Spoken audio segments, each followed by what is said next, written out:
નામ ઉપદેશ રત્ન કોષ ગ્રંથોની રચના કરી. 25 શ્લોક જ એની અંદર છે, વધારે નથી. એટલે એમને ગ્રંથ રચનાને અંદર ગ્રંથની અંદર જે વિષયો છે ને એના હેડિંગ જ આની અંદર કે ભાઈ પહેલા નંબરે જીવદયા, બીજા નંબરે ઇન્દ્રિય વર્ગનું દમન, ત્રીજા નંબરે સત્ય બોલવું. આવી રીતે 70 વસ્તુઓ એમને 25 ગાથાઓની અંદર રજૂ કરી છે. એમાં ગઈકાલે આપણે જીવદયાની વાત થઈ છે. આગળ ચાલીએ તો ઇન્દ્રિય વર્ગનું દમન સદાના માટે કરતા રહેવું એ પણ આપણા મનુષ્ય જીવનની અંદર બહુ જ મહત્વની વસ્તુ છે. હોસ્પિટલોની અંદર કોઈ ફરી આવે અને એ બધાને એમના અંતરની વાત પૂછે કે કેમ તમને પેટમાં દુખવા આવ્યું, કેમ તમને છાતીમાં દુખવા આવ્યું, કેમ તમને માથું દુખવા આવ્યું, તો લગભગ એક જ વાત હોય કે ખાવા પીવામાં કંટ્રોલ રાખ્યો નથી. શા માટે ખાવા પીવામાં કંટ્રોલ નથી રાખ્યો? એનું એક જ કારણ કે જીભડીને ચટકારા લટકાને ચટકા કરવા છે. એટલે ભાવતી વસ્તુ હોય તો પરિમિત વાપરવાને બદલે એ પોતાને જેટલી આમ ફાવે ને મળે એટલી વાપરવા માટે પોતે તૈયાર હોય. અનાધિકારના સંસ્કાર છે ને ખાવાના. અનાધિકારના સંસ્કાર છે ખાવાના. અનાધિકારના સંસ્કાર છે. અનાધિકારના સંસ્કાર છે એવું બધા કહે છે ખરા. તો એકેન્દ્રિયના જીવો છે એ આમ થાળીમાંથી લઈને આમ કોઈ દાડો ખાય છે. એનો ખોરાક તો ગોતી જ લે. હે? એનો ખોરાક તો ગોતી જ લે. ખોરાક તો લે ને, પાણી કે જે પણ લેવાનું એ ખોરાક એને ક્યાંથી મળે છે? આપણે જેમ આ જીવનની અંદર આપણું જે શરીર છે તો એ બહારના બાગડા વગેરેની અવસ્થા હોય ત્યારે પાણી પીવા માટે ત્યાં આગળ સવાલ થાય છે. પણ છતાંય એ આ શરીરથી પાણીનું શોષણ કરે અને એ રીતે શોષણ કરે એટલે લગભગ એવી વરસાદની ઋતુની અંદર પોતાને થોડી ઘણી રાહત તો મળે ને મળે. આપણે જે વાત કરવી છે એ એવી છે કે આ પંચેન્દ્રિય મનુષ્ય ભાવની અંદર આવેલો જીવ જે છે એને હાથમાં લઈને મોઢામાં પધરાવવાનો શોખ બહુ હોય. કોઈ પણ શહેર જુઓ તો એમાં હોટલ ના હોય એવું આજે દેખાય ખરું કોઈ દાડો?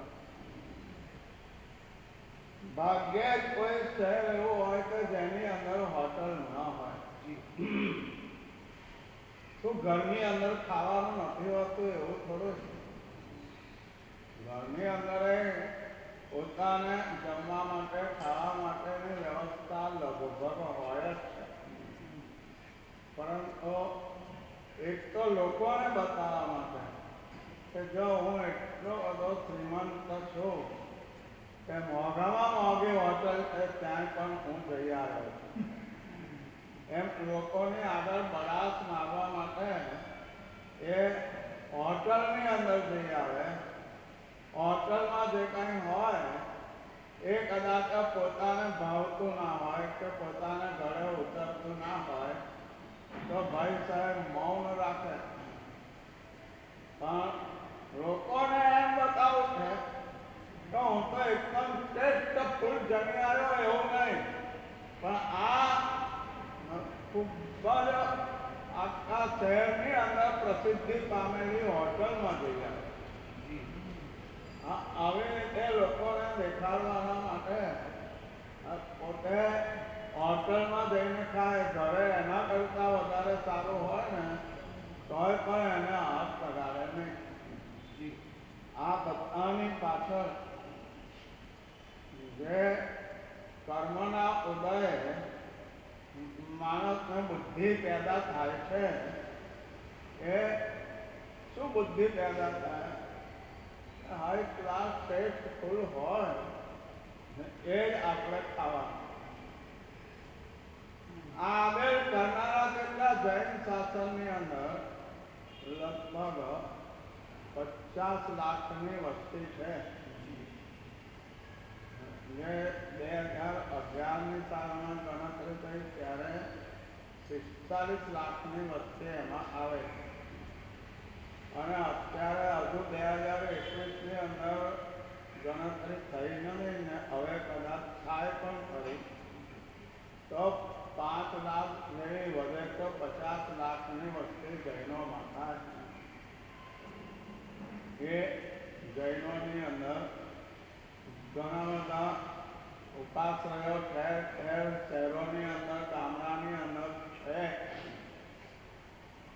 જે ગામડાની અંદર, શહેરોની અંદર આવા બધા ઉપાશ્રયો છે, દેરાસરો છે. સાધુ ભગવંતો ત્યાં ચોમાસા કરે અથવા શેષકાળની અંદર આવાગમન કરે છે.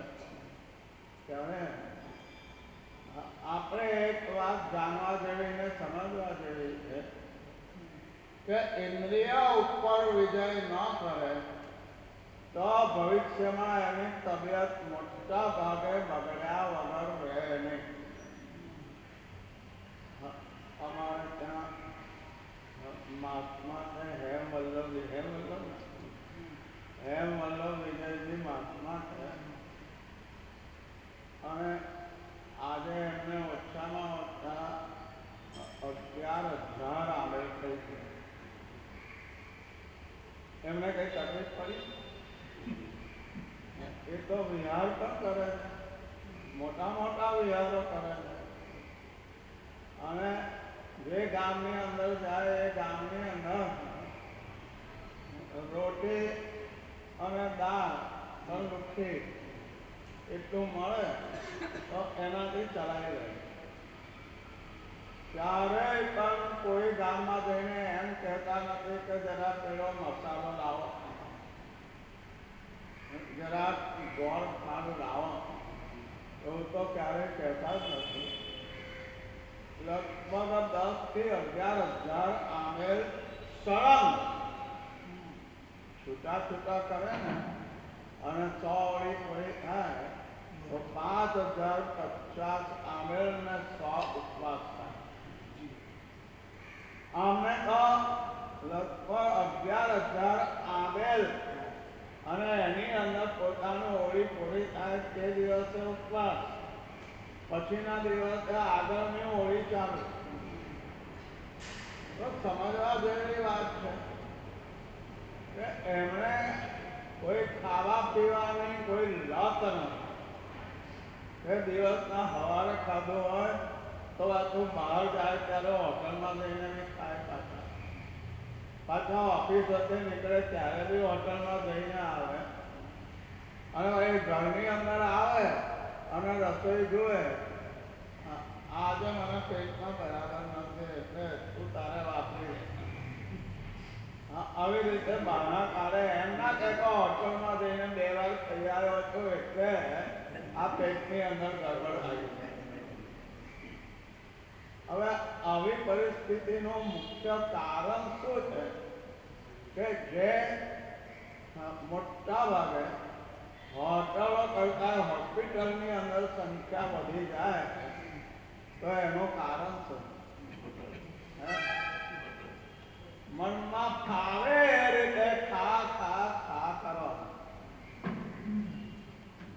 અને એમાંય પણ ઘરે ખાઈને નીકળ્યો હોય, એના ફ્રેન્ડ મળી જાય રસ્તામાં અને એ એમ કહે કે ચલો ને આપણે ચા પી આવીએ, તો કોણ ના પાડે એ મને કહો? ખરાબ લાગે ન ના પડે કોઈ જૈન તપસ્વી હોય તો ના પાડે એ વાત જુદી. બાકી રસ્તાની અંદર કોઈ ફ્રેન્ડ મળી જાય ને કહે કે ચલો આપણે ચા પી આવીએ તો ના કોણ પાડે? તો આ કલિકાળનું દૂષણ એનું નામ ચા. એની અંદર શું મળે છે?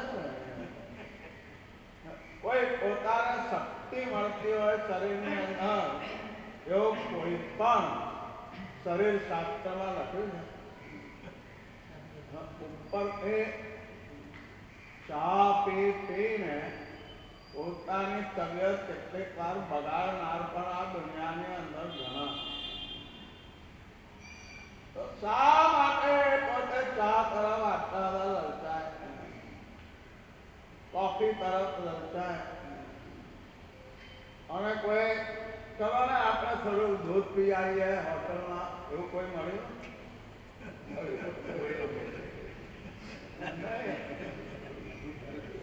એને ખબર છે કે દૂધમાં વિટામિન સારા છે અને દૂધ રોજ આપણે વાપરતા હોઈએ તો તબિયત મોટા ભાગે બગડતી નથી.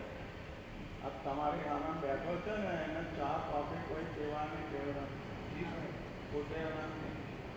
હતી પહેલા દીક્ષા લીધી એને અત્યારે 97-98 વર્ષ થયા.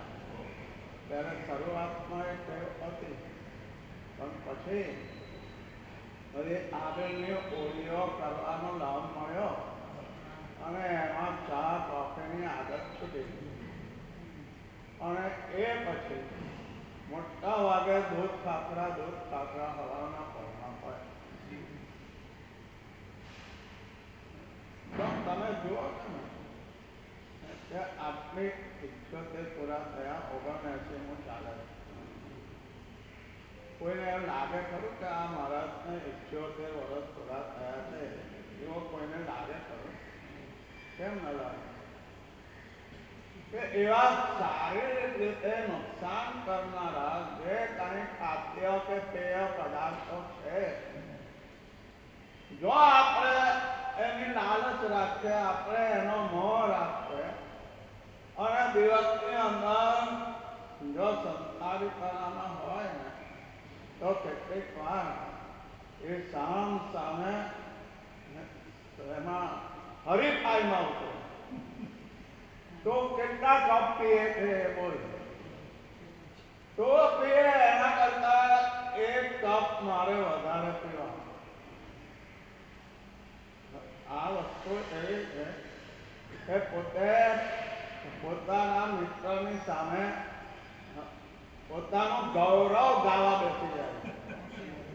પણ એ ગૌરવ ગાવા બેસી જાય તો એવું કરવું જોઈએ કે ભાઈ મેં ગયા વર્ષે 1 લાખ રૂપિયા ગરીબોના હાથમાં મૂક્યા છે. આવું બોલે ને તો ઠીક છે, સારું છે.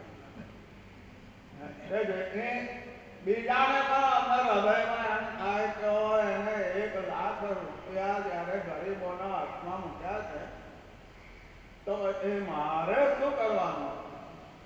હું તો હોટલ સિનેમાની પાછળ મારા પૈસા વેડફી રહ્યો. એમાંથી મળીને શું મળ્યું? મનુષ્ય ભાવની અંદર માણસને મોટા ભાગની જરૂરિયાત હોય તો આહાર પાણીની. પહેલા નંબરે શ્વાસોશ્વાસ, પણ એ શ્વાસોશ્વાસ લેવાની આપણે મહેનત કરવી પડે. સ્વયંભૂ રીતે શ્વાસોશ્વાસ ચાલતા જ હોય. એટલે આપણને એ ખબર પડતી નથી કે મારા જીવવા માટે સૌથી પહેલી મોટી જરૂરિયાત શ્વાસોશ્વાસ. એ આપણે જાણી શકતા નથી કે સમજી શકતા નથી. પરંતુ પેટ ભરવાનું છે ત્યારે પોતાને જે ઇન્ટરેસ્ટ ખાવા પીવામાં પડે એનું મુખ્ય કારણ તો જીભડી છે. આ જીભડીના 2 અપલક્ષણ પણ છે. એક તો પોતાને ભાવતી ચીજ હોય તો જલ્દીથી ખાઈ પીને ઉઠે નહીં, ઊભો ન થાય. ખાધે જ રાખે. મીઠાઈ ખાવાની મળે તો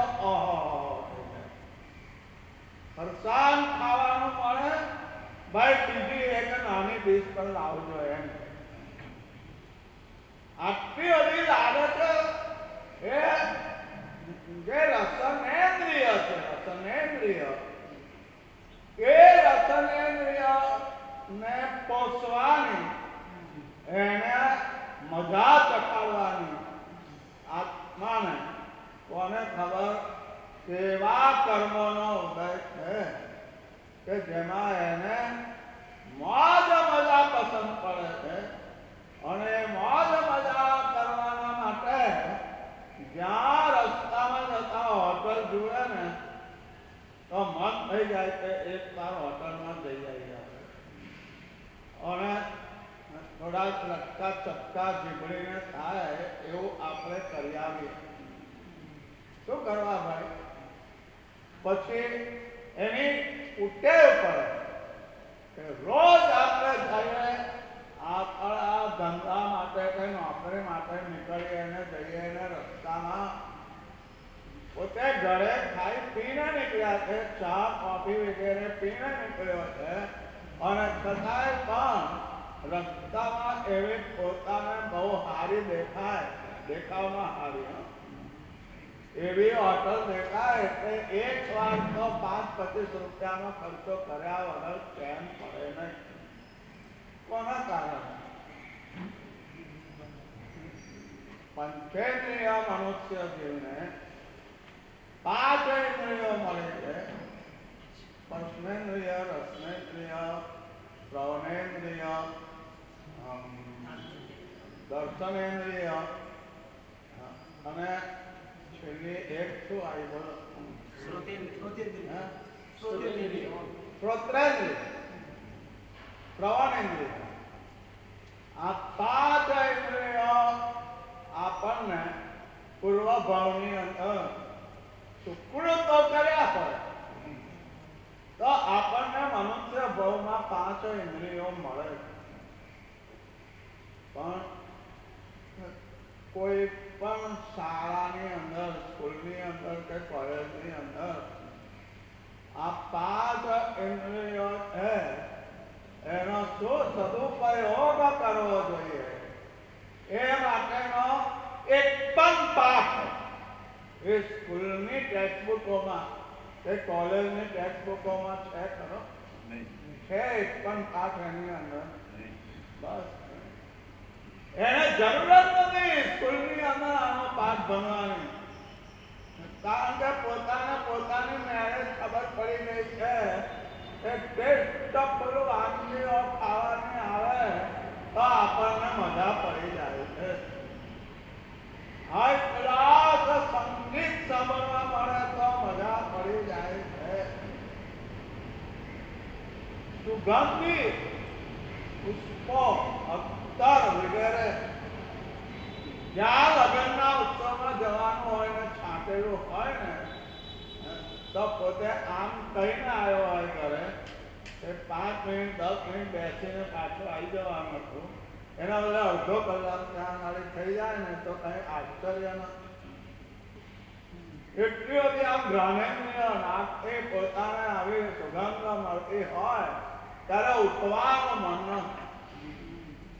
અને એમાં ત્યાં આવી જમણવાર હોય તો કદાચ પોતે ગયા ને એમ સમજતા હોય કે થોડી વારમાં જમવાનું આવી જશે, એના એટલે અડધો કલાક મોડું થાય તોય પણ એ ત્યાંથી ઊભો થાય. પેલા જમણવાર કરનારા આમ વિનંતી કરે કે ભક્તોનો આપણો કાર્યક્રમ પૂરો થાય એટલે બધાને જમીને જવાનું છે, બધાએ મને લાભ આપ્યો ને પછી કદાચ 5 કલાકે મોડું પણ કરે તો કોઈ ઉઠે ખરું? એમાં ઉઠે કોઈ? ઇન્દ્રિયોનો વિજય કરવો એ આ બીજા નંબરની આઈટમ છે. બહુ કઈ એમને લાંબુ ચોડું પીરસ્યું નથી અહીંયા મારી, પણ આપણા અનુભવો ઉપરથી આપણે સમજી શકીએ છીએ કે મોટા ભાગની હોસ્પિટલો, ડોક્ટરો અને વૈદો જો કમાતા હોય તો એ કમાવાની પાછળ કોનો સૌથી વધારે ભાગ છે? કોનો ભાગ? રસનેન્દ્રિય કે જેટલો ખાવા મળે હાઈ ક્લાસ હોય, ફરસાણ હોય, મિષ્ટાન હોય, ચટણી હોય. અલા ભાઈ, તમે એક વસ્તુ એવી વાપરવા લીધી કે જે વગર ચટણીએ પણ ખાઈ તો શકાય જ નહીં.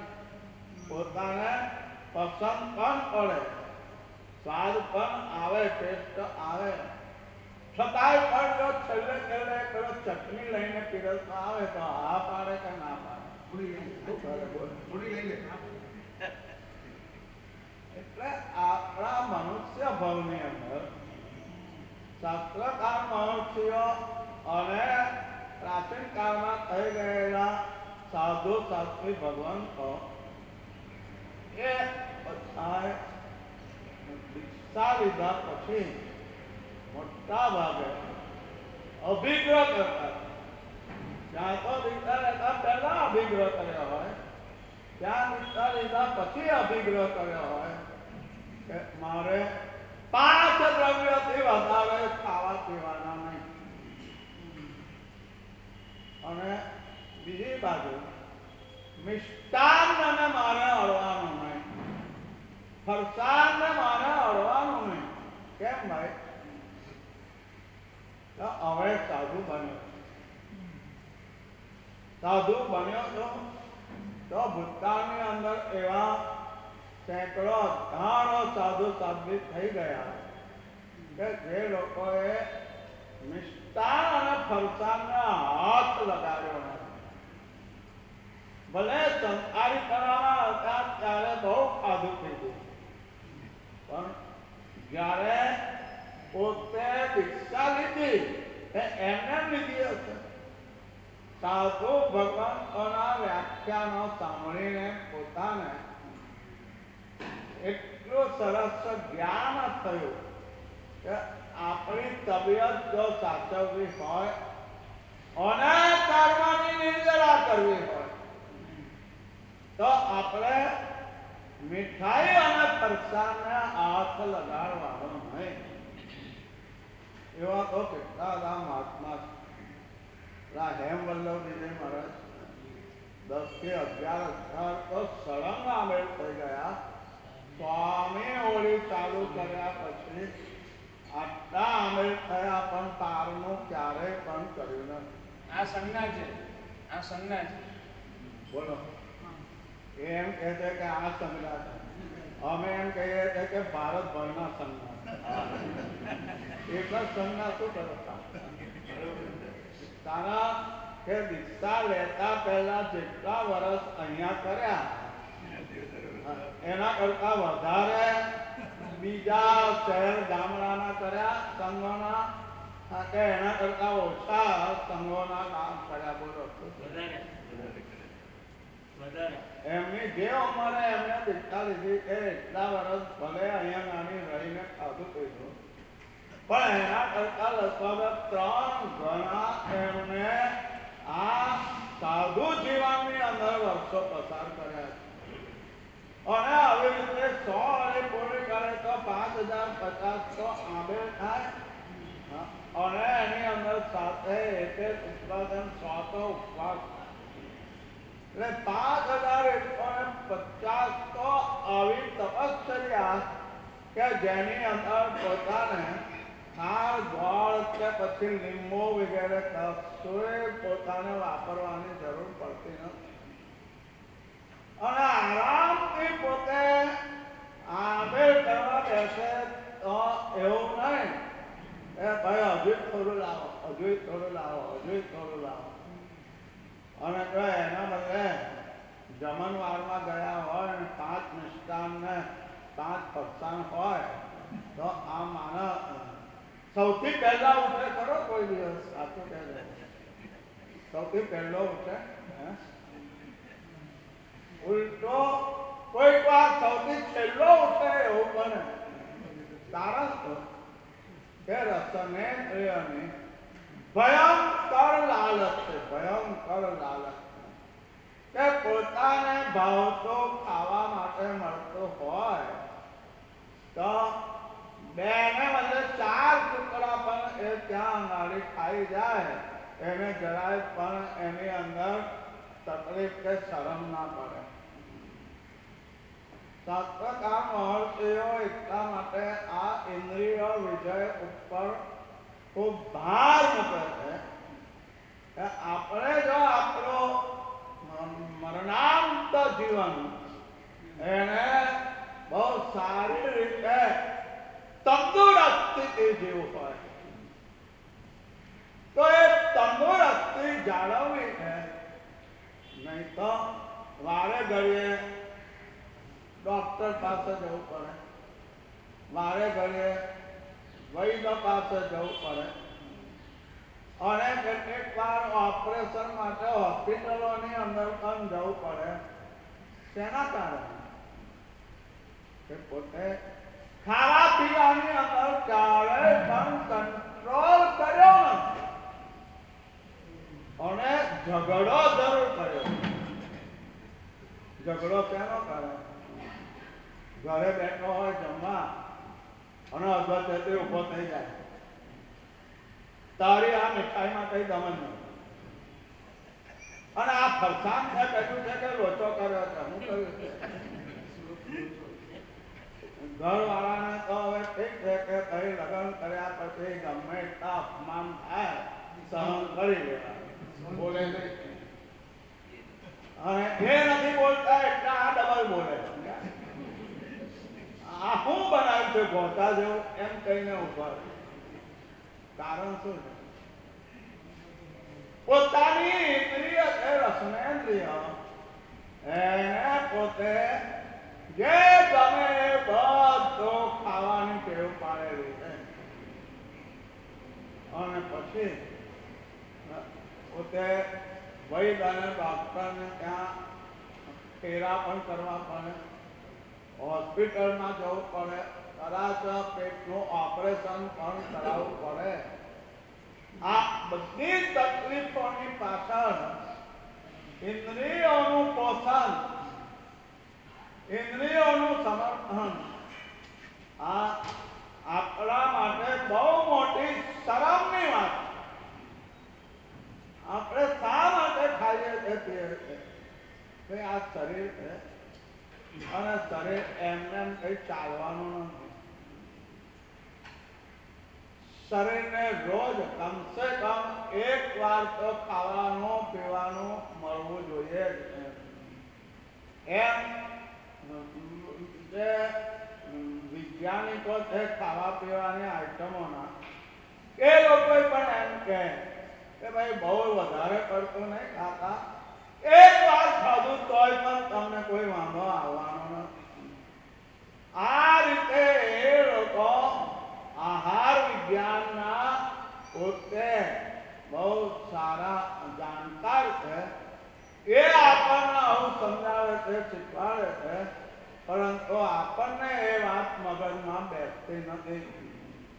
કારણ એ ખાવા પીવાની અંદર અતિશય આસક્તિ. પોતે જ્યાં કોઈ સર્વિસ છે ત્યાં નાળી જતા હોય અને રસ્તામાં કોઈ ટ્રેન મળી ગયો, બપોરના 12 વાગે કોઈ ટ્રેન મળી ગયો, કેમ ભાઈ કઈ બાજુ નીકળ્યો? તો કે હું તો મારા ધંધા માટે જઉં છું, નોકરી માટે. તમે? હું તો અત્યારે મને એક જણે 2 ટિકિટ સિનેમાની આપી, પણ હવે ઘરવાળા એમસીમાં બેઠા છે એટલે હવે એમને તો હું સાથે લાવી શક્યો નથી. તો તમે મને કંપની આપશો? આપો ને કંપની. તમે જ સિનેમા જુઓ ને હું બી સિનેમા જોઉં.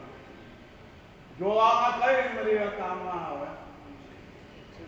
નેત્રેન્દ્રિય, ચક્ષુરેન્દ્રિય. ઘણા બધા એક્સિડન્ટો થાય છે ને એમાં આ આંખના પાપો હોય. એ રસ્તાની અંદર ચાલતા ચાલતા બધા જ ધંધાકીય બજારની અંદર દુકાનોના બોર્ડ હોય એ વાંચતો જાય કે આમ નીચે જોઈને જાય? બોલો કેવી રીતે જાય? આંખો તો સાધુશાસ્ત્રને મળી છે, આંખો એ ગૃહસ્થોને પણ મળી છે અને તિર્યંશોને પણ મળી છે. પંચેન્દ્રિય તિર્યંશોને પણ આ ચતુરેન્દ્રિય મળી છે.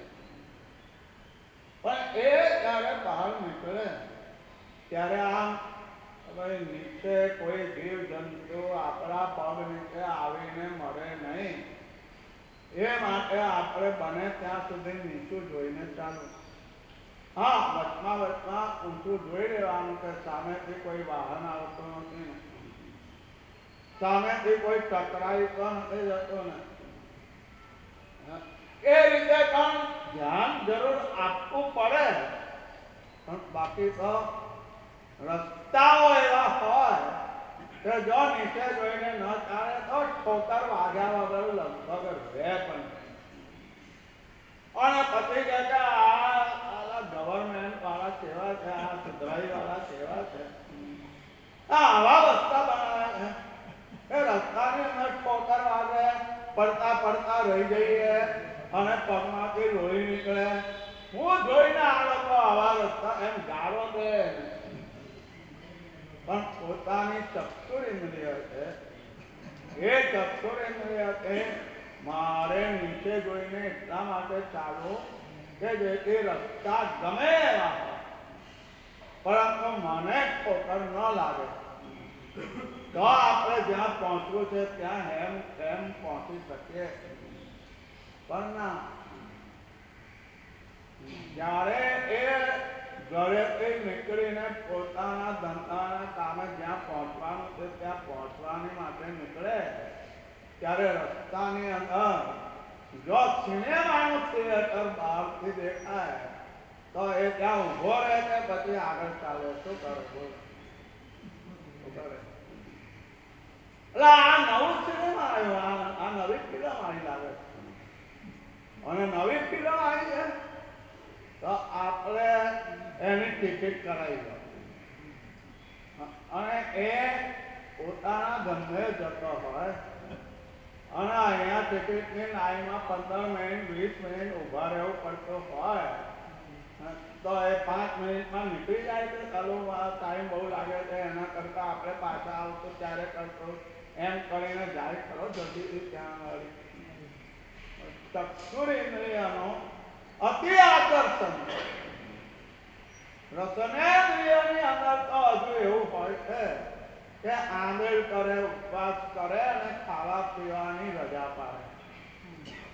પણ બહાર નીકળ્યો હોય માણસ અને ચક્ષુરેન્દ્રિય છે એ બંધ કરીને કોઈ ચાલે ખરું?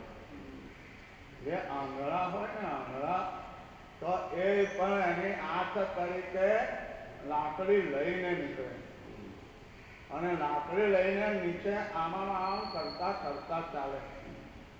પણ જેને અંધાપો નથી એ માણસ બાઘામાં તો ચાલે કે જમીન ઉપર કોઈ જીવ જંતુ છે એની હિંસા ન થાય અને આપણા પગને ક્યાંય ઠોકર ન લાગે એના માટે આપણે નીચે જોઈને ચાલીએ એવી આપણને આંખો મળી છે.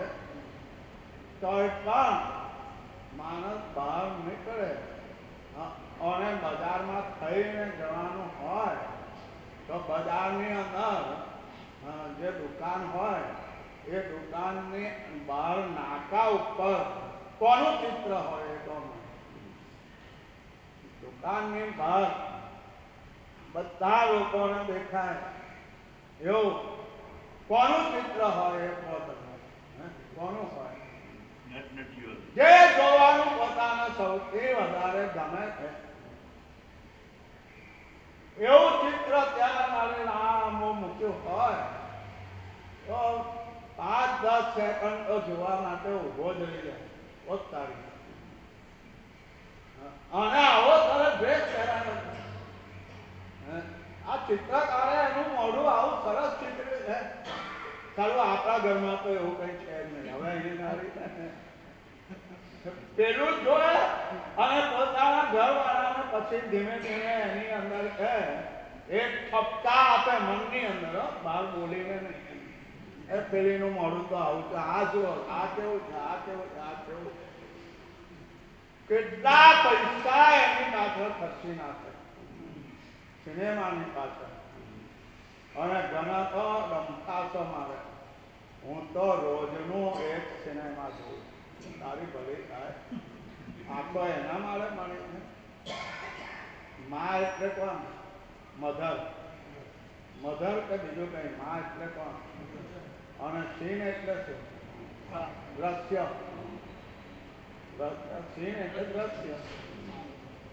તો આવા અત્યંત પાપોથી ભરેલા સીનોને જોવા માટે પોતાની આંખો રૂપી માં એને સૌથી વધારે પોતે જોવાના કામની અંદર જોડે એનું નામ સિનેમા. Mother of sins. એ આંખો દ્વારા ઝડપ પાપો બાંધવાના જે સીન જોવા મળતા હોય બજારની અંદર, રસ્તાની અંદર, તો એ કોઈ દાડો નીચું જોઈને ચાલે નહીં. અને આંખો પહોળી પહોળી કરીને બધું જોતા જોતા જોતા જોતા ચાલે. અને પછી છાપાવાળા કેટલીક વાર લેખ લખે છે કે બધા રસ્તા ઉપર શું પડ્યું છે એ પણ દેખાતું નથી. અને જાણે કે આંખો મીચીને ચાલતો હોય એવી રીતે ચાલે છે. અને રસ્તાની અંદર આજુબાજુ કાંઈ પણ જોવા કરવાનું મળી જાય. માની લો પેલા જે ઢોલ નગારા વગાડનારા અને રસ્તાની બાજુમાં કેટલાક પોતાના શારીરિક દાવો બતાવનારા, એવા ત્યાં આગળ દાવ બતાવવા કામ કરતા હોય ને 25-50 જણા ભેગા થયા હોય ત્યારે આ ભાઈ શું કરે બોલો? મારે તો વહેલા પહોંચવાનું છે, દુકાનની અંદર વહેલા, નોકરીમાં વહેલા પહોંચવાનું છે. એવું પોતાનું હૃદય આવું કે ત્યારે મન શું કે ખબર છે? હવે 5-10 મિનિટ મોડું થઈ તો હું જતો રહ્યું તારું, હું જતો રહ્યું. અને પેલો આવનારો પણ કદાચ આજે મોડું જ આવશે તો ત્યાં જઈને ઊભો રહીશ તું. એના કરતા જોઈ લે ને આ દાવ કેવા હાઈ ક્લાસ ચાલે છે.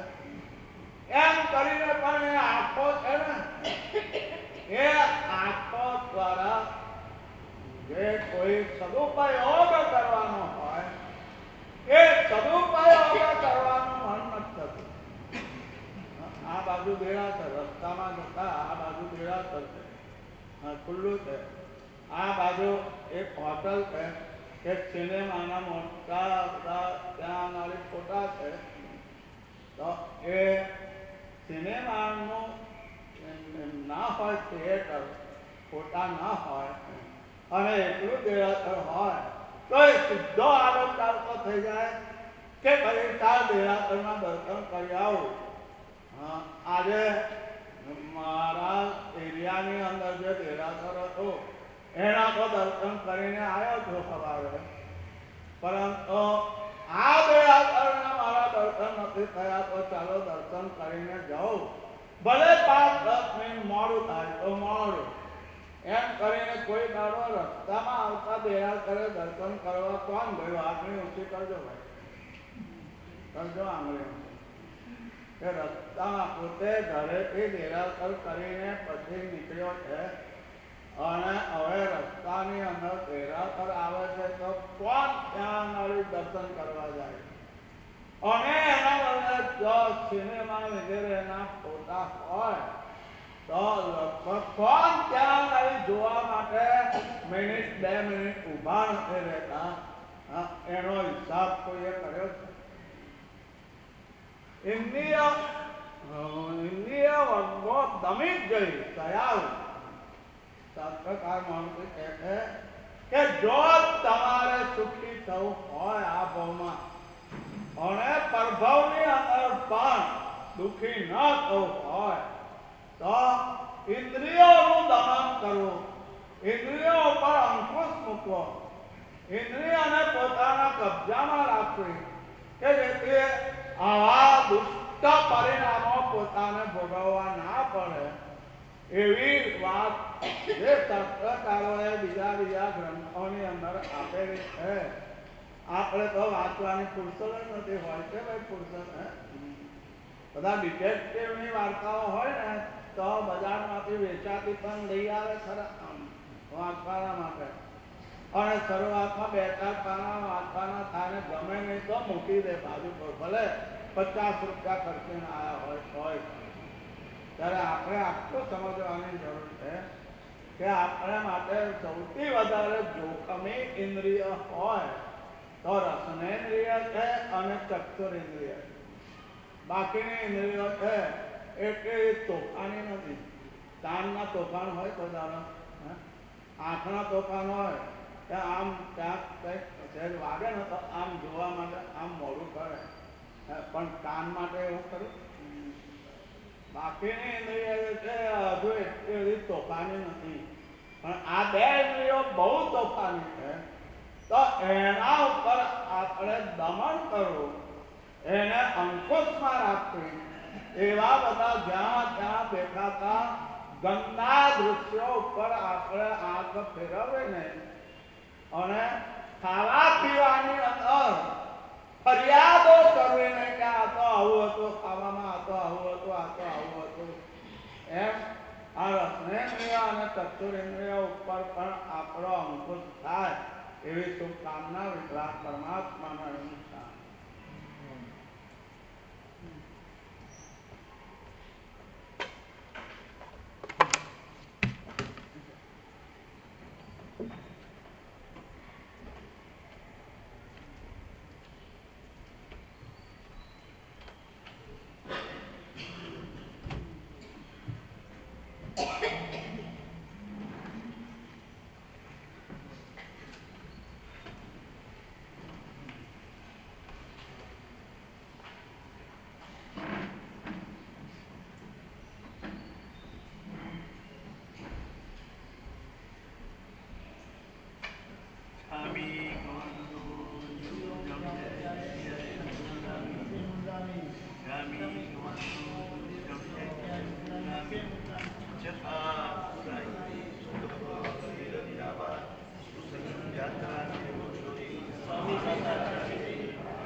सूर्यमे अवसर किरण होवे खाया एगे आया एगे पुण्य एगे पावे एगे पाणायवाय जाओ मिठा दर्शन सल्ले एगे पाणायवाय वेरमणे जाओ पड़ी कह वेरमणे एगे कोह विवेगे जाओ मिठा दर्शन सल्ले वेगे. अनंत तारीख 3 लोकना नाथ देवादिदेव છેલ્લા તીર્થંકર વીર પ્રભુના ચરણોમાં અનંતશા વંદન.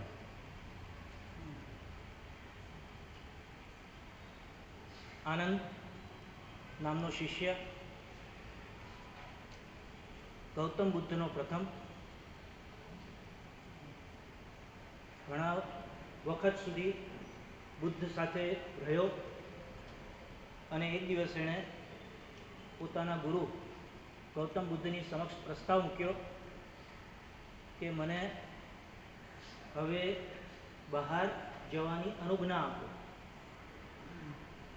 દેશાટન કરવું એટલે કે બહાર ચારે બાજુની દુનિયાનો અનુભવ કરવો, એના માટે મને પરમિશન આપો. અને ગૌતમ બુદ્ધે કહ્યું, તને ખબર છે આ દુનિયા કેવી છે? જી ગુરુજી આપ જણાવો. દુનિયા બહુ ખરાબ છે. બહારની દુનિયા એ બધી જ દગાખોર અને ફટકાખોર છે. તને ગમે ત્યારે તેવા પ્રકારનું ત્યાં આગળ દગો ફટકો આપે અને મારે પણ ખરા. ત્યારે આનંદે કહ્યું, લોકો ગમે તે કરે, ધારો કે શરીરને મારે તો હું એમ સમજીશ કે શરીરના કટકા તો નથી થતા ને, માત્ર મારી જ રહ્યા છે. પણ જો તારા શરીર પર ઘા કરે તો શસ્ત્રનો, તો હું એમ માનીશ કે મારા આ આત્માને તો એ લોકો મારી નથી શકતા.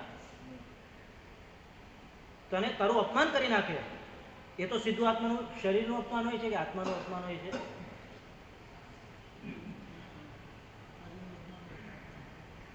અપમાન શરીરનું હોય છે કે આત્માનું હોય છે? મને જવાબ શરીરનું હોય છે કે આત્માનું હોય છે એમાંથી એક આપો.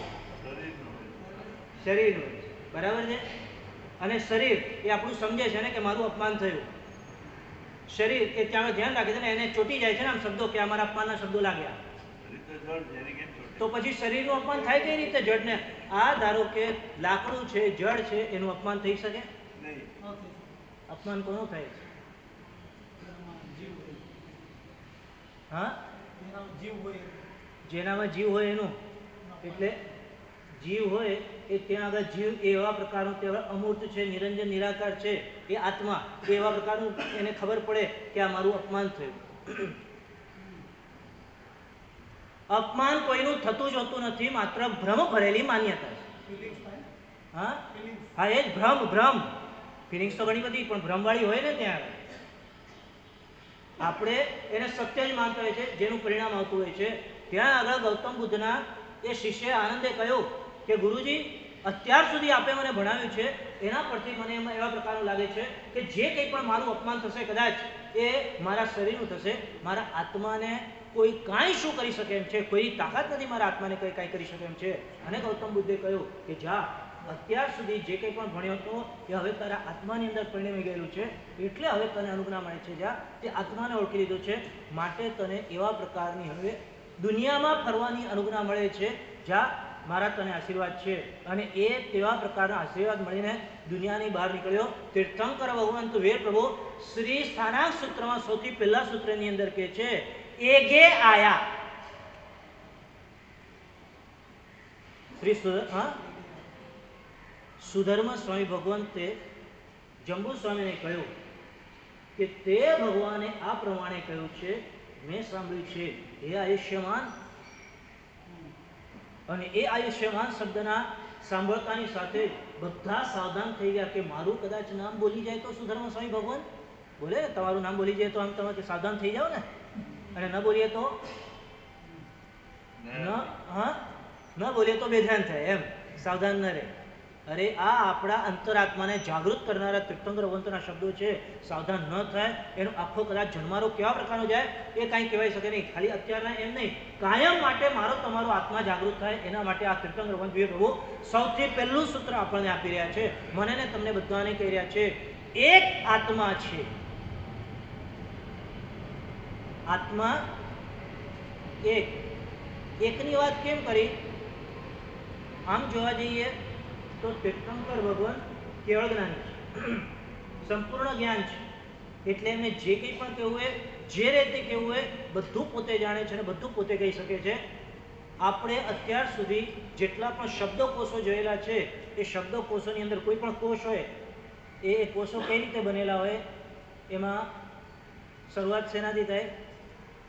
કોઈ પણ પ્રકારનો કોષ હોય, ફોર એક્ઝામ્પલ ડિક્શનરી, શબ્દકોશ કઈ રીતે બનેલો હોય? ABCD અથવા ક ખ ગ ઘ, અ આ ઈ ને ક ખ ગ ઘ, બધા જ શબ્દકોશો અત્યાર સુધી જોયેલા આવા પ્રકારના બનેલા છે. આ ભગવાને સ્થાનાંક સૂત્ર એવો કોષ બનાવ્યો છે કે જે શબ્દકોશ સ્વરૂપ નથી, ગણિતનો કોષ છે. એટલે ગણિતના કોયડાઓ અને દાખલાઓ નહીં, ગણિતના અંકો. એકની સંખ્યામાં શું શું આવે એ જણાવે. બેની સંખ્યામાં શું શું આવે આ દુનિયાની અંદર એ બીજા અધ્યયનની અંદર જણાવે. ત્રીજું અધ્યયન ત્રણની સંખ્યાની વસ્તુઓ કેટલી? દર્શન, જ્ઞાન, ચારિત્ર વગેરે એ ત્રણની સંખ્યામાં. 4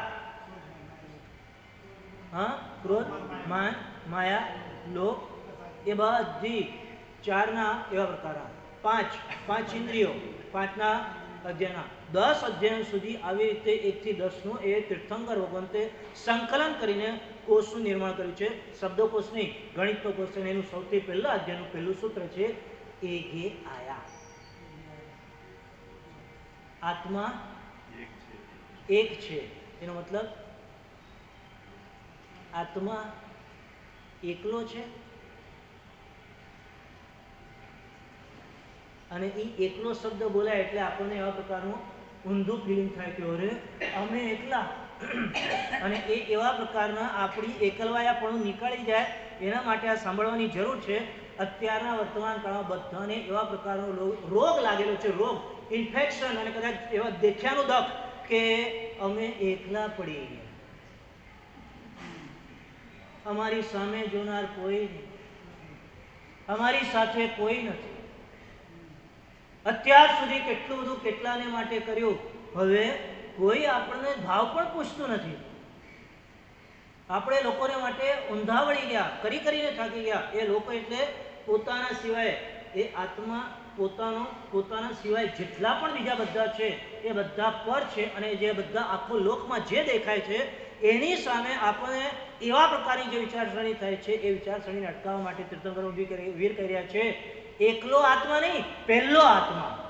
એ ઘે આયા એટલે જો કદાચ આપણે સમજતા હોઈએ એકલો આત્મા, મારો એકલો આત્મા, અરે એકલા રહી ગયા, એકલા પડી ગયા, એકલા થઈ ગયા, એવા પ્રકારનું આપણને નેગેટિવ ફિલિંગ્સ જે છે એને કાઢવા માટે કે છે એકલો આત્મા નહીં, એક આત્મા, પહેલો આત્મા. એવમ નથી મેં કોઈ નામનસ્સ કસઈ એવમ અધીર માણસો અપાણવાનું સાસઈ. સાંભળ્યું છે આવું ક્યાંય? હા, એ તો સુતી વખતે જ આવે ને એટલે ક્યારે જાગતા ક્યાંથી? હા, રોજ સાંભળે ને, બહુ સારું. નથી સાંભળતા એ લોકોનું શું? એ લોકોએ રોજ આનો વિચાર કરવા જેવો છે.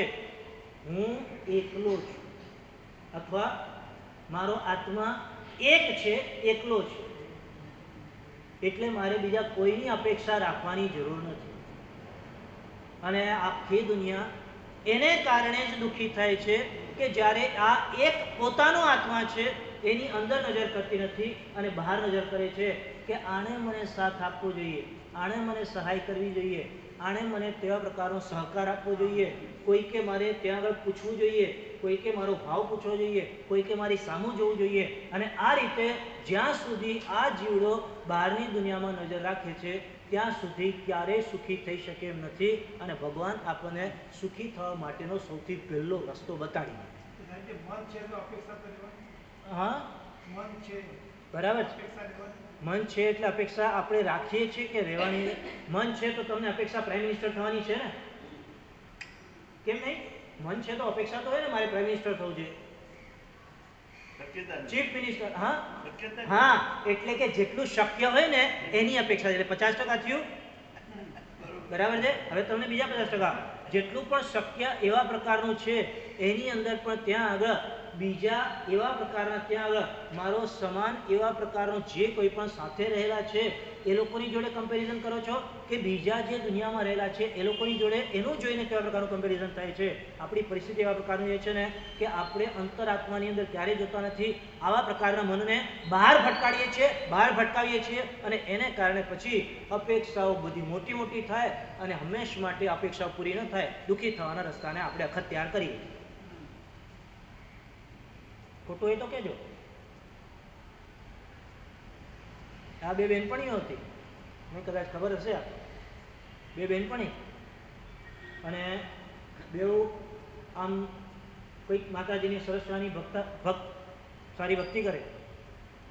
એક દિવસ બીજી બહેનપણીએ જોયું કે પહેલીના આમ ઘરની અંદર તો બહુ સરસ અચાનક રાજ રચીલું આવી ગયું, ઇન્ટિરિયર. એટલે એણે બહેનપણીને પૂછ્યું કે અરે બેના, આ કેમ આવા પ્રકારનું તારા ત્યાં આગળ તો આવું કઈ રીતે આવ્યું? આમ સરસ વાતો કરતા તો સારામાં સારી આવડે અને એકદમ આમ લાગણી ભર્યા શબ્દો તો બહુ સરસ રીતે બોલતા પણ આવડે, એટલે એણે પૂછ્યું કે ભાઈ એ તો બહુ સરસ આવું રાત રચેલું ક્યાંથી વસાવ્યું, ક્યાંથી લઈ આવી? હું કંઈ લાવી નથી, મેં માતાજીને પ્રસન્ન કર્યા. આ આપણે જેની ભક્તિ કરીએ છીએ ને એ માતાજીને એવા પ્રકારના ત્યાં આગળ સરસ ત્યાંના તપ કરવા દ્વારા પ્રસન્ન કર્યા કે જેને કારણે એ માતાજી મારી પર પ્રસન્ન થયા. એટલે આપ્યું ના, મેં એમને કીધું છે કે દર બેસતા મહિને હું જે માગું એ આપવાનું. પ્રસન્ન થયા એટલે એમણે માતાજીએ મને કીધું કે તું જે માગે તેને આપું, પણ 1 વાગ્યામાં માગવાનું. એટલે મેં માગ્યું કે દર બેસતા મહિને 1 વર્ષ સુધી હું જે માગું એ મને તમારે આપવાનું. એટલે આ પહેલા બેસતા મહિને મેં આ માગ્યું, આવી ગયું. બહુ સરસ કહેવાય, બહુ સારું કહેવાય. અને પછી વાતમાં જાણી લીધું એણે કયો તપ કર્યો હતો. એટલે હવે એ બીજાનું આવા પ્રકારનું રાજ રચેલું જોઈને આ બીજી બહેનપણીને શું થાય કે મારા ઘરે પણ બહારનું જોયું, અંદરની અંદર આમ નજર રાખવાની હતી એની જગ્યાએ બહાર નજર કરી, અને એને કારણે જીવ કયા કાળે સુખી થયો છે એ બહુ મોટો પ્રશ્ન છે. માટે ભગવાને સૌથી પહેલા કહેવું પડે છે એકલો આત્મા છે, શું કરવા બહાર નજર કરે છે? પહેલો આત્મા છે તારો, પહેલા તારા આત્માની સામે જો, પછી બીજે નજર, પછી બીજે બધે બહાર જોજો. પણ આ જીવ અનાદિકાળથી બહારમાં જ નજર કરવા માટે ટેવાયેલો છે, અને એને કારણે આ ભાવની અંદર પણ સતત એ તેવા પ્રકારનું જ્યાં ક્યાંય પણ બહાર શું છે એમાં જ નજર કરે છે. મારું પોતાનું તો કેટલું બધું છે એની સામે નજર કરવા માટે ક્યારેય તૈયાર થતો નથી. બીજી બહેનપણીએ સરસ્વતીનું તપ કર્યું અને માતાજીને પ્રસન્ન કર્યા, અને માતાજીએ કીધું કે બોલ તારે શું જોઈએ? અને એણે માગ્યું પહેલી બેસતા મહિને જે માગે એના કરતા બમણું મને આપ.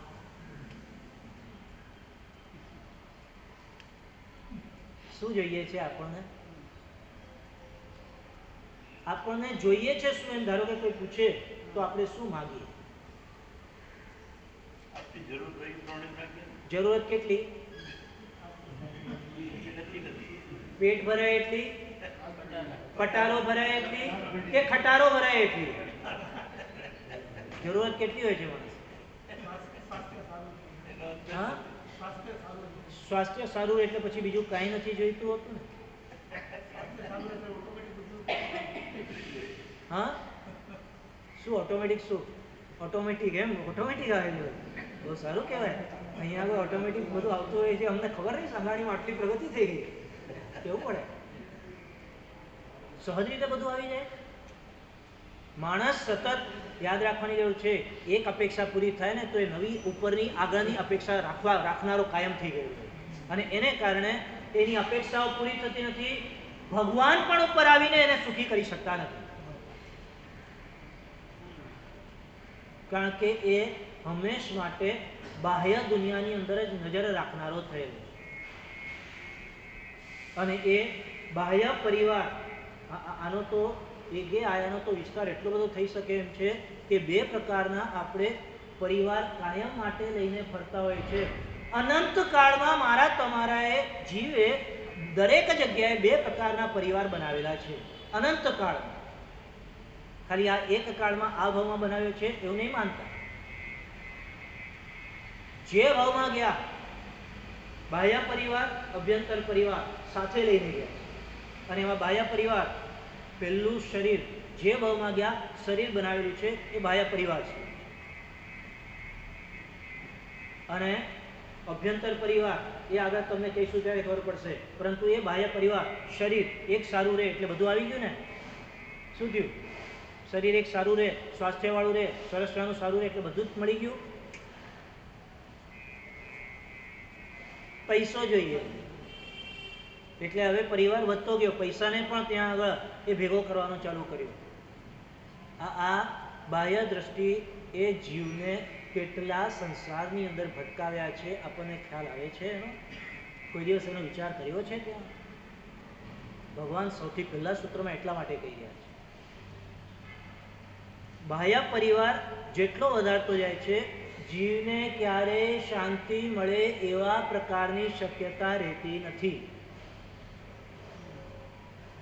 શું ફરી બાજુ, કારણ કે જેટલો પણ બાહ્ય પરિવાર જે પોતાનો માનેલો છે એ બધો પૌદ્ગલિક છે કે અપૌદ્ગલિક છે?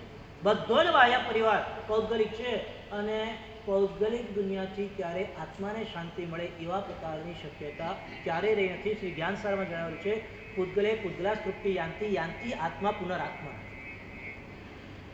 પૂતગલથી ક્યારે આ જીવને શાંતિ સમાધિ મળે શક્યતા નથી. આત્માથી જ આત્માને શાંતિ મળી શકે એમ છે. નવાઈની વાત છે, આત્માની સામે જોતો નથી માણસ.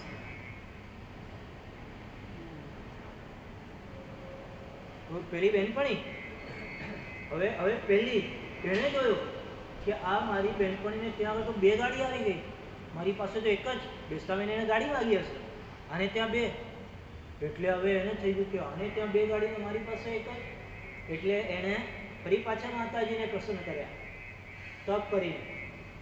હવે બેનપણીને પૂછ્યું નહીં, અને આવા પ્રકારની ત્યાં આગળ બાહ્ય રિદ્ધિ એની જોઈને આને એટલી બધી તેવા પ્રકારની ત્યાં આગળ પરિસ્થિતિનું નિર્માણ થઈ ગયું કે એની પાસે મારા કરતા વધારે કઈ રીતે.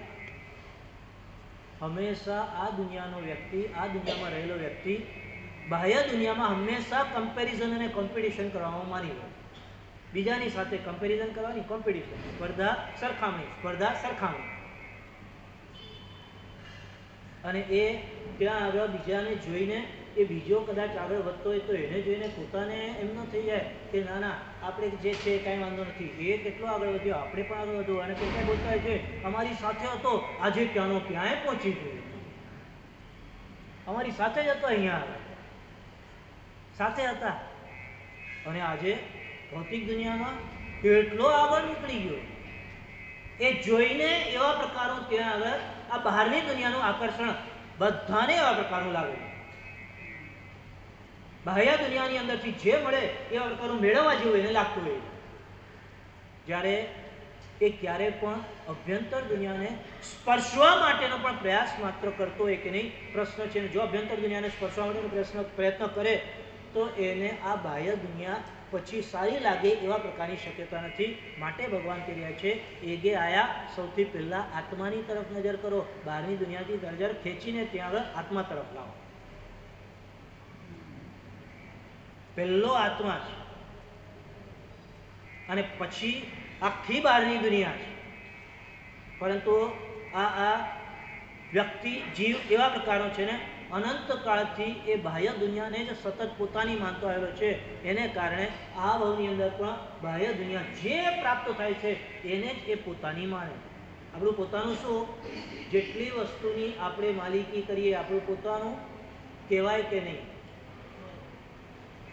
માલિકીનો ભાવ કરીએ એ પોતાનું, કે માલિકી પોતાની દ્રવ્યથી કરીએ તો પોતાનું થાય છે? પૈસાથી ખરીદી તો અથવા પોતાનું નામ લખી દો તો પોતાનું, ઘર પર નામ લખી દીધું, કેવો વાત નહીં ને, ઘર પર નામ લખી દીધું, તમારું થઈ જાય કે ન થઈ જાય? કદાચ ઓફિસ હોય, કદાચ કાગળિયા હોય, જે પણ સર્ટિફિકેટના કાગળિયા, તમારું નામ લખો એ તમારું થઈ જાય કે નહીં? થઈ જાય એમ. હા, એટલે ત્યાં આગળ એમ બોલો છો કે વ્યવહારથી આ મારું છે, નિશ્ચયથી મારું નથી. આ એવું બોલે છે ક્યારે? અરે બોલાતા હો કે ન બોલતા હોય, નિશ્ચયથી માનીએ છીએ કે આ મારું નથી, વ્યવહારથી જ માત્ર મારું નામ નહીં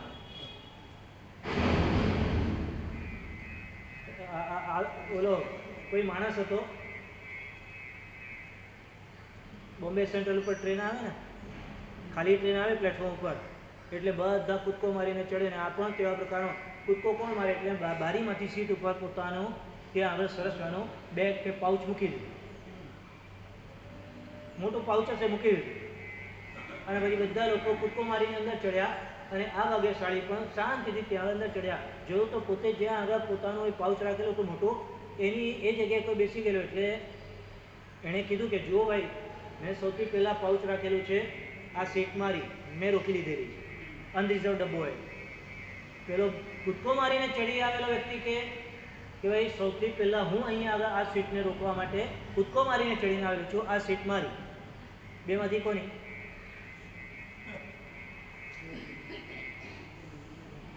અરે જવાની જરૂર નથી, ખાલી કહેવાનું છે અહીંયા આગળ બેમાંથી સીટ કોની.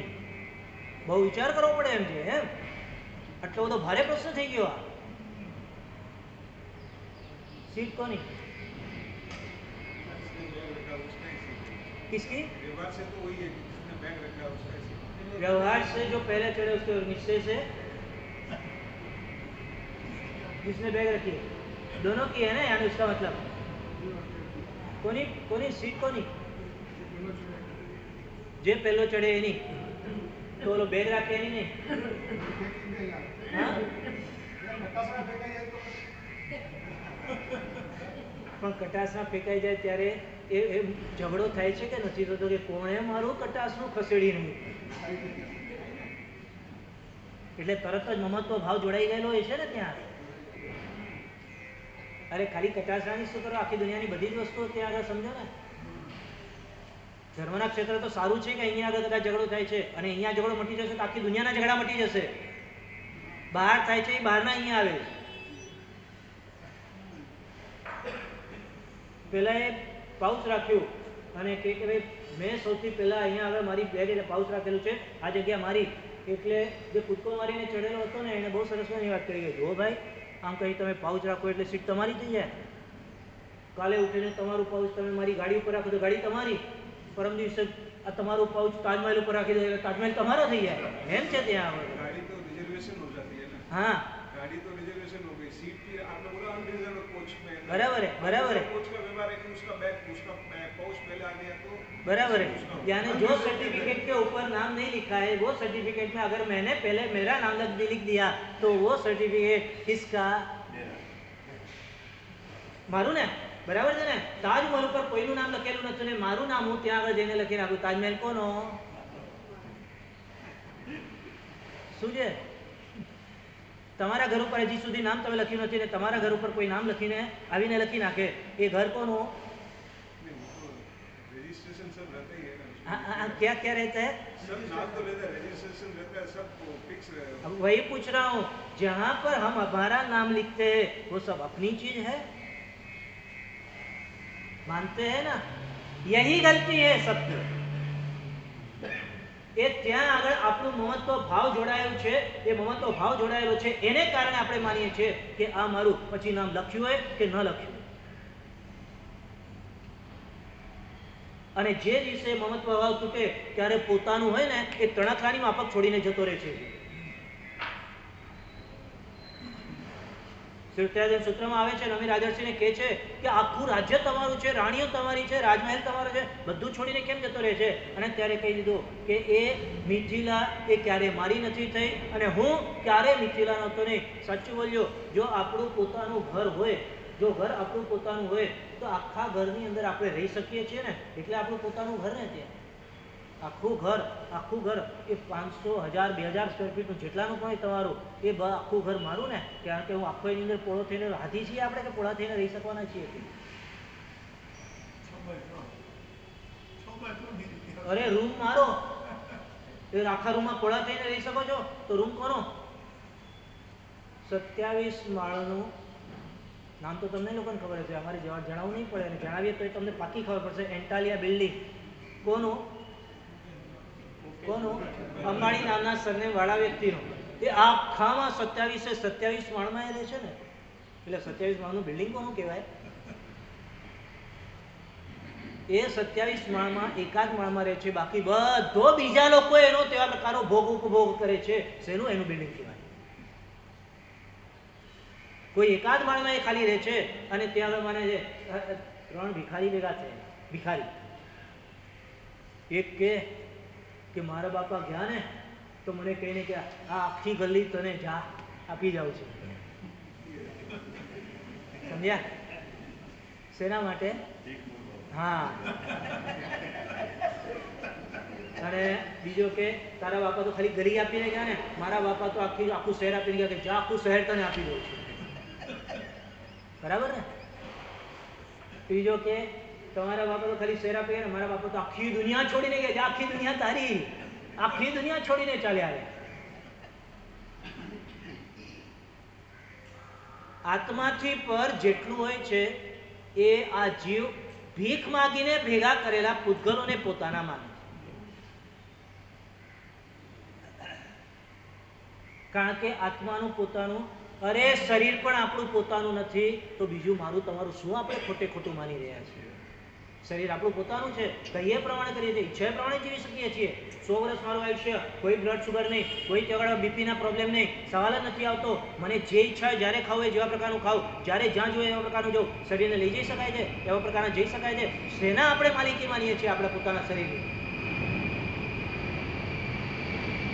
શરીર પણ આપણી માલિકીનું નથી. તો એ શરીરના નામ આપીએ છીએ અને એવા પ્રકારના નામ બીજી બધી જગ્યાએ લખાઈએ છીએ. એ બધું ક્યાંથી? આપણું શરીર આપણું નથી. એટલે નામ કોનું છે? નામ તો શરીરનું જ છે ને. ધારો કે છગનભાઈ કે મગનભાઈ, એ આ ભવ પૂરતી ઓળખાણ છે કે ભવની ઓળખાણ આ છગનભાઈની છે? એટલે આ શરીરનું નામ થયું. શરીર છૂટશે એટલે છગનભાઈ પણ ગયા, અહીંયા દુનિયા છોડીને ગયા, દુનિયામાંથી રવાના થઈ ગયા. આત્માને એવા પ્રકારનું નામ જ કયું છે કે જે તમે તેવા પ્રકારનું ત્યાં આગળ એ આત્માની એવા પ્રકારની માલિકી સ્થાપી શકો.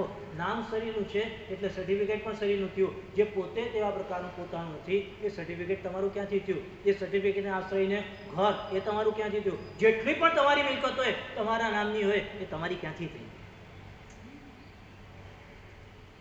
શું લાગે? પરમાંથી ખસ સ્વમાં વસ, એટલું જ એટલું જ. આ તીર્થંકર વંતવ્ય પ્રભુનું સૌથી પહેલું સૂત્ર છે. આપણે અનાદિકાળથી જે સંસારમાં ભટકી રહ્યા છે એનું મૂળ પકડીને આ ભગવાને કહ્યું. જે અનાદિકાળથી એવા પ્રકારનો પરિગ્રહ, જે ભાવમાં કે આ શરીરનો પરિગ્રહ કર્યો ને શરીરને કારણે બીજા બધા ભાવોમાં માત્ર શરીરનો પરિગ્રહ હતો. આ મનુષ્ય એવા પ્રકારનો ત્યાં આગળ બુદ્ધિમાં આગળ વધ્યો, જ્ઞાનમાં આગળ વધ્યો, એની ઇન્દ્રિયો વધારે સતેજ થઈ. કદાચ ત્યાં આગળ બીજા પ્રકારના પ્રાણીઓ જેવી નહીં, પરંતુ એ એનાથી તેવા પ્રકારનું ઘણું કાર્ય કરી શકે છે. એવા પ્રકારનું જ્ઞાન એને પ્રાપ્ત થયું. એને કારણે એ પરિગ્રહને હવે વધારતું અને એ માલિકી પોતાની સ્થાપતો હોય કે આ બધું મારું. હા, પેલી બહેનપણીની તે પરિસ્થિતિ કે ભાઈ પેલીએ શું માગ્યું છે એ મને પહેલા કહો. પહેલીએ બીજી વાર પ્રસન્ન કર્યા માતાજીને. શું? બીજી પેલીની પાસે ઘણું બધું છે ને. એટલે માતાજીએ કીધું કે તું જે માગે એના કરતા બમણું એને મારે આપવાનું. એવું ત્યાં આગળ એને માગ્યું છે.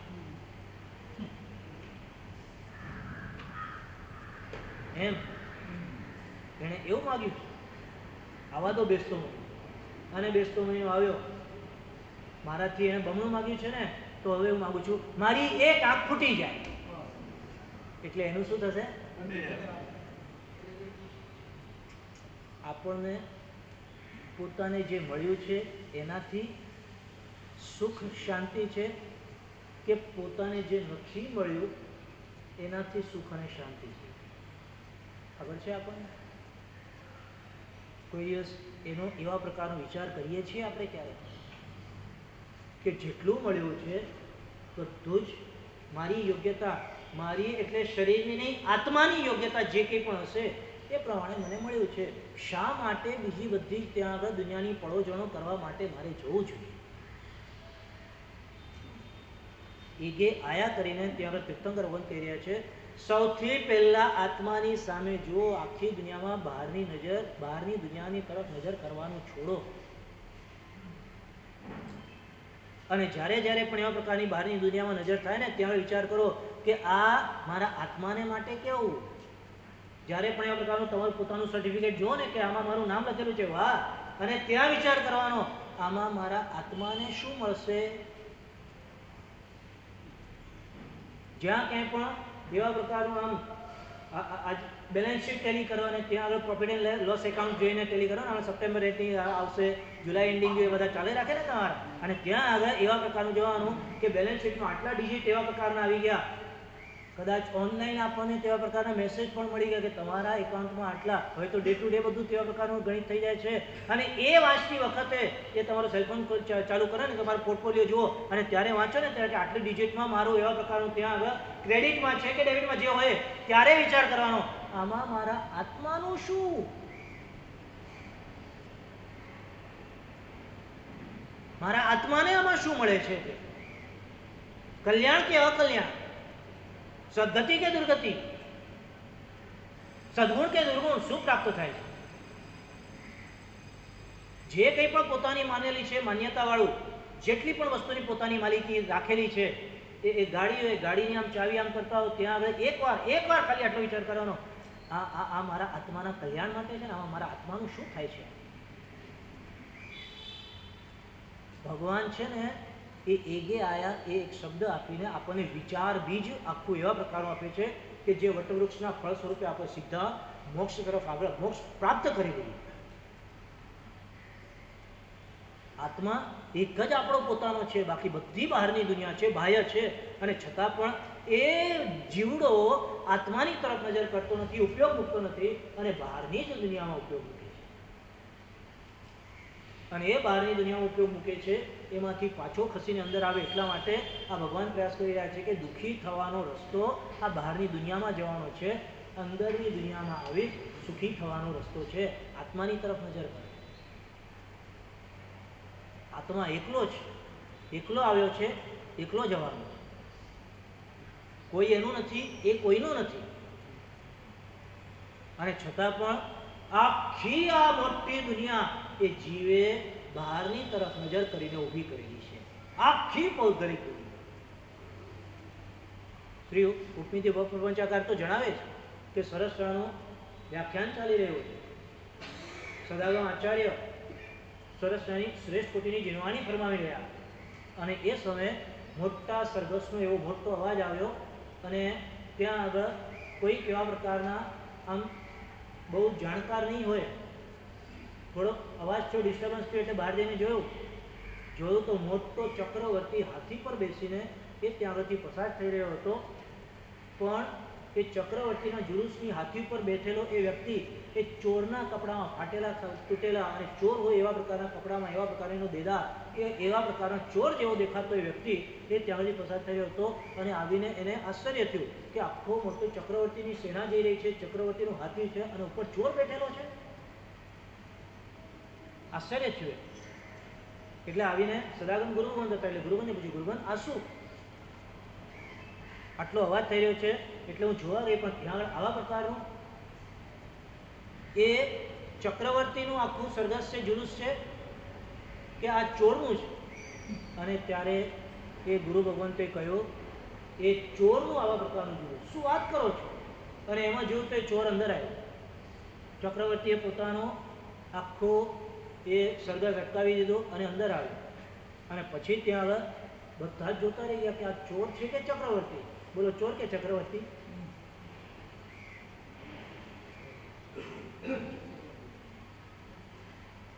છ ખંડનો ધણી, કેટલા હાથી ઘોડા, છન્નવઈ ગામ કોડી, સ્વામી આસીજો ભારવી ભય બેઠો, એમાં આખું વર્ણન આવે છે. ખબર છે ને? તીર્થંકર ભગવાનનું છે એટલે તો બોલવા જેવું છે ને, તો સ્તવના કરવા જેવું છે.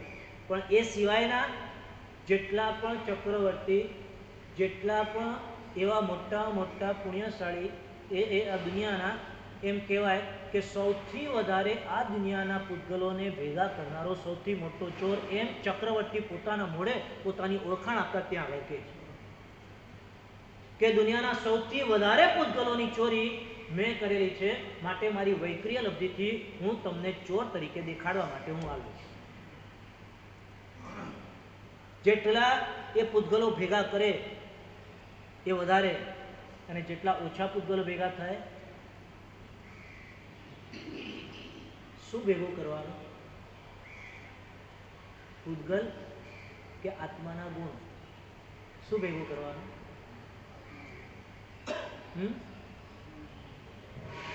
24/7 કેટલી વાર આપણને આપણું પોતાનું આત્મા યાદ આવે? ભગવાન યાદ કરાવે છે. આત્માને કેટલી વાર યાદ કરો છો? જેટલી વાર તમારા શરીરને જુઓ, અરીસામાં જુઓ, ત્યારે યાદ આવે આ મારો આત્મા છે. આ સજાવટ કોની કરી રહ્યા છે? આત્માની. સંપત્તિ ભેગી કરી રહ્યા હો, યાદ આવે આ મારા આત્માને પુષ્ટ કરી રહ્યા છીએ.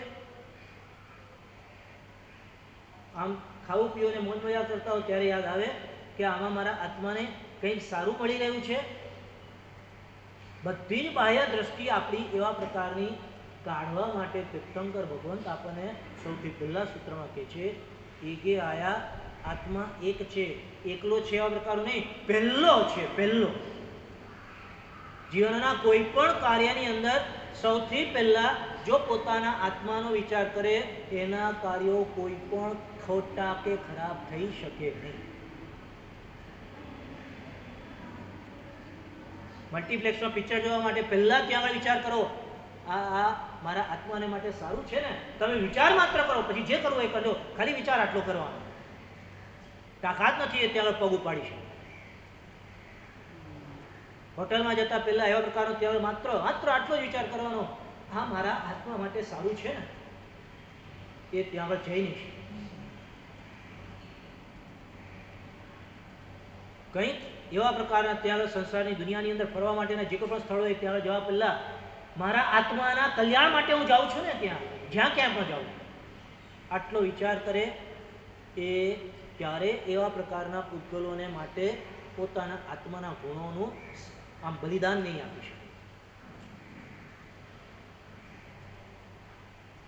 આપણા આત્માને જાગૃત કરવા માટે સૌથી પહેલો શબ્દ એ તીર્થંકર ભગવંતે એકે આયા કરીને કે આત્માની સમક્ષ દ્રષ્ટિ કરો, આત્માને જુઓ, આત્માને ઓળખો, આત્માને જાણો, આત્માને સ્પર્શો, આત્માના જ અનુભવ કરો, અને એ એવા પ્રકારના અનુભવ થશે આ દુનિયા તમને એવા પ્રકારની સાવ ફિક્કી લાગશે, સાવ નગण्य લાગશે.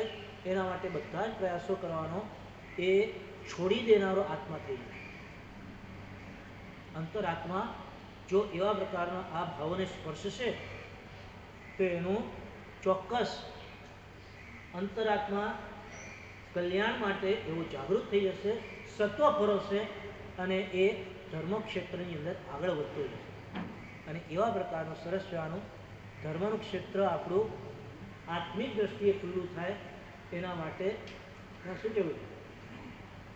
ભગવાને એકે આયા સૌથી પહેલા સૂત્રની અંદર કહ્યું.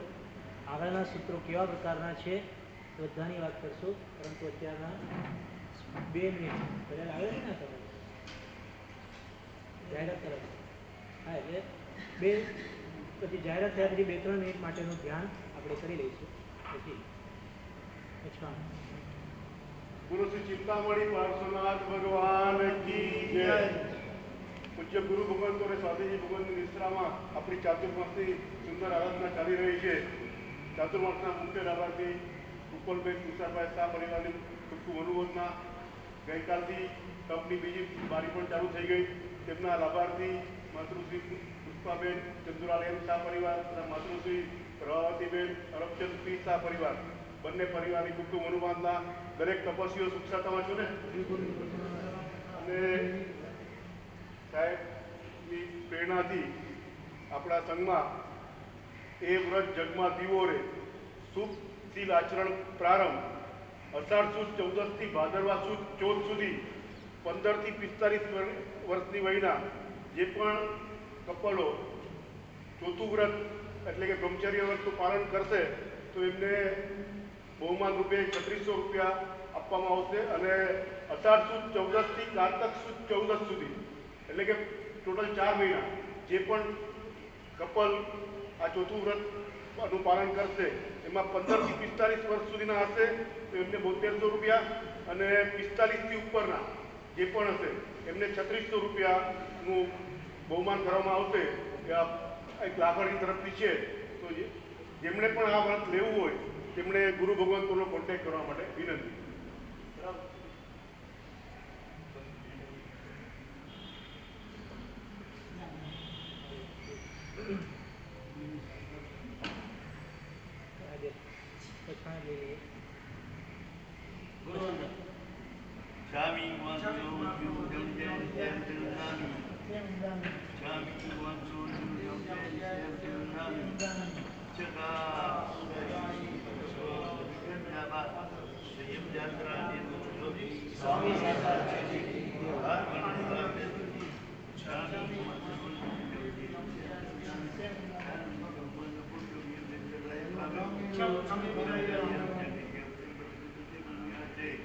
आलावे तदनुचारे कमचंद्र भाषा भाषा वे जानो गामी